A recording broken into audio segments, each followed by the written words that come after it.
ये है AGT live 24/7। आप सब देख रहे हैं एजीटी लाइव 24/7। এই হচ্ছে AGT live 24/7। This is AGT Live 24/7. Secretary, Law Department of আইন সচিব শ্রী উনাকেও আমরা স্বাগত জানাই আমাদের মাঝে। আমাদের পার্লামেন্টে পাস হয়েছিল, সেটি হয়েছিল 1986-এ। যারা প্রতারিত হচ্ছেন তারা কি কি আইনি পদক্ষেপ গ্রহণ করতে পারে?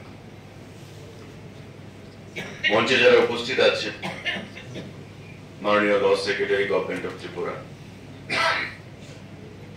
উপস্থিত আমার পূর্ববর্তী বক্তা রিটায়ার্ড ডিস্ট্রিক্ট জাজ এবং আমাদের খাদ্য দপ্তরের অধীন যে কনজিউমার প্রোটেকশন যে ফোরাম, তার প্রাক্তন ডিস্ট্রিক্ট প্রেসিডেন্ট আছেন, আমাদের পশ্চিম জেলা ভিত্তিক 3টি মহকুমার এসডিএমগণ, এসডিএম সদর, এসডিএম মোহনপুর, এসডিএম জিরানিয়া এবং জয়েন্ট ডাইরেক্টর।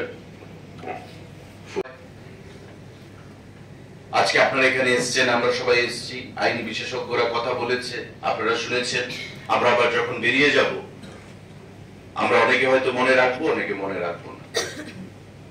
আমি বুঝতে পারি বা আমরা অনেকে বুঝতে পারি যে আমি প্রতারিত হচ্ছি, আমাকে ঠকানো হচ্ছে, তারপর আমি তার প্রোটেস্ট করছি না। বা ডিস্ট্রিক্ট বা স্টেট সেলে আমাদের যে ফোরাম, তাতে আমি অ্যাপ্লাই করছি না। কেন করছি না? হয় আমার সচেতনতার অভাব, নাম্বার 1।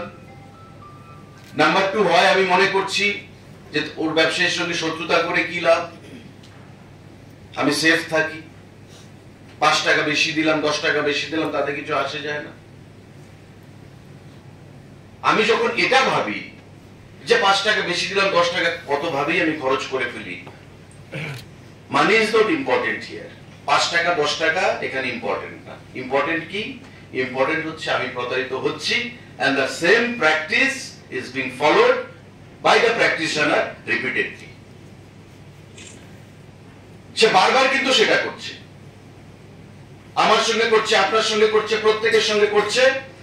যখন কোনো প্রোটেস্ট হচ্ছে না, অপোজিশন কেউ হচ্ছে না, অপোজ করা হচ্ছে না তাকে, তখন কিন্তু সে তার প্র্যাকটিসে পরিণত করছে, হ্যাবিটে পরিণত করছে। মানুষ প্রতারিত হচ্ছে, সমাজ নষ্ট হচ্ছে এবং সিস্টেমটা নষ্ট হচ্ছে। আমরা সেই জায়গাটাই মানুষের কাছে সচেতনতা বৃদ্ধির জন্য কাজ করতে চাইছি। এখানে আইনি দিকে আমি যাচ্ছি না, রুহিদাস পাল মহোদয় এবং আমাদের ল সেক্রেটারি সে বিষয়ে বিস্তারিত আলোচনা করেছে এবং লয়ের পার্সপেক্টিভে ওনারা আমাদের থেকে অনেক বেশি প্রাজ্ঞ এবং অভিজ্ঞ, তাই আজকে তাদেরকে এখানে ডাকা হয়েছে। এবং আপনারা জানেন যে আমাদের 8টি জেলায় 4টি জেলার মধ্যে ডিস্ট্রিক্ট ফোরাম রয়েছে এবং স্টেট ফোরাম হাইকোর্টের জাস্টিস অরিন্দম লোধ, উনি সেটার প্রেসিডেন্ট। আমরা রেগুলার কর্মসূচি করছি এবং বর্তমানে আমরা পদক্ষেপ নিয়েছি বিভিন্ন কলেজে গিয়ে জাগো গ্রাহক জাগো, এই যে স্লোগান গভর্নমেন্ট অফ ইন্ডিয়া থেকে রেজ করা হয়েছে, সেই জাগো গ্রাহক জাগোর উপর সেখানে আমরা আলোচনা করছি এবং জাস্টিস লোধ সেখানে যাচ্ছে, আমি মিনিস্টার হিসেবে যাচ্ছি, ডাইরেক্টর যাচ্ছে এবং আমাদের আধিকারিকরা যাচ্ছে এবং কলেজের প্রিন্সিপালরা এখন কলেজের মধ্যে কার আগে কে এসে আমাদেরকে আমন্ত্রণ করবে তার একটা রেসপন্স আমরা পাচ্ছি এবং this is a very good sign.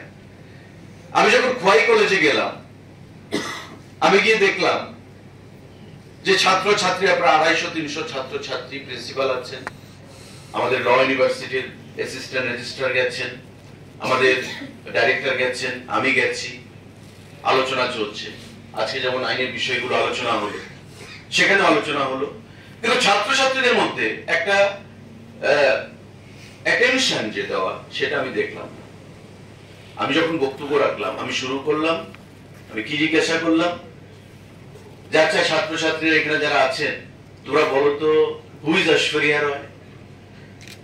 সঙ্গে সঙ্গে রিপ্লাই এলো, নায়িকা, অ্যাক্ট্রেস। আমি জিজ্ঞাসা করলাম ওর হাজবেন্ডের নাম কি? বলছে অভিষেক বচ্চন। আমি জিজ্ঞাসা করলাম, আচ্ছা বলো তো হু ইজ সারা তেন্ডুলকার? বলছে সচিন তেন্ডুলকারের মেয়ে। মানে they were very prompt in reply. কিন্তু আমি যখন জিজ্ঞাসা করলাম যে আচ্ছা tell me now what is Jago Grahak Jago, 3-4 কোশ্চেনের পর এভরিবডি ওয়াজ সাইলেন্ট। যে নলেজটা তাদের আগের কোশ্চেনগুলোতে ছিল, জাগো গ্রাহক জাগো সম্পর্কে যখন জিজ্ঞাসা করলাম, তাদের মধ্যে কেউ কোনো রিপ্লাই দিতে পারল না। অর্থাৎ সচেতনতার অভাব। অথচ দেখুন ভারতবর্ষের সরকার এই জাগো জাগো জাগো নিয়ে কোটি কোটি টাকা খরচ করছে। আমাদের কনজিউমার প্রোটেকশন যে ফোরাম রাজ্যে গভর্নমেন্ট অফ ইন্ডিয়া অর্থ দিচ্ছে যে তোমরা অ্যাওয়ারনেস বাড়াও, সচেতনতা বাড়াও, আমরা অর্থ দিচ্ছি। কর্পাস ফান্ড, কর্পাস তোমরা ধরবে না, কিন্তু কর্পাস থেকে যে ইন্টারেস্ট আসবে সেই ইন্টারেস্ট দিয়ে প্রতি বছর তুমি সারা রাজ্যে সচেতনতা বৃদ্ধি করো। জাগো গ্রাহক জাগো উপর, ভোক্তা সচেতনতা যাকে আমরা বলি।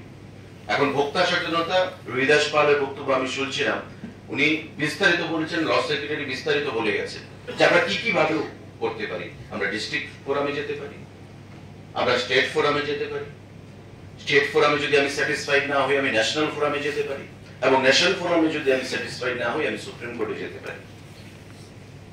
বিশাল প্রসিজার, এবং আমি এক জায়গায় ফ্রাস্ট্রেটেড হয়েছি, জাজমেন্টে আমি খুশি নই, আরেক জায়গায় আমি যেতে পারি।